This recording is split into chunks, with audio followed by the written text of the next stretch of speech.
సంతానం వలన సుఖపడాలన్న ఆపేక్ష ఎందుకు ఉండకూడదు? మనిషి తన సంతానం కోసం ఏది చేసినా అది వ్యాపారమా లేక ప్రేమా పార్థ? ప్రేమ మాధవ. మరి తాను చేసిన దానికి ప్రతిఫలం ఆశించడం ఎందుకు పార్థ? భవిష్యత్తులో లాభం కోసం వ్యాపారంలో ఎదురు చూస్తారు, ప్రేమలో కాదు. ఏ మనిషైతే తన సంతానం యొక్క ప్రవర్తనను తీర్చిదిద్ది సన్మార్గంలో నడుపుతాడో, తన సంతానానికి ప్రేమ ధర్మ సంస్కారాలను నేర్పుతాడో, అతని సంతానం కూడా ఆ మనిషికి ప్రేమ సంరక్షణను తప్పక అందిస్తారు.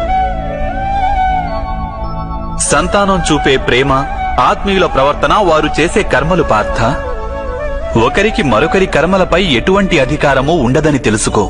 వారి నుండి ఏదైనా ఆశించి ఆపేక్షించి ప్రయోజనమేమిటి? దీనిని నీవు దీర్ఘంగా ఆలోచించి చూస్తే వెంటనే అర్థమయ్యేదేమిటంటే, జీవితంలో ఎవరైనా సరే ఏ విషయం గురించైనా సరే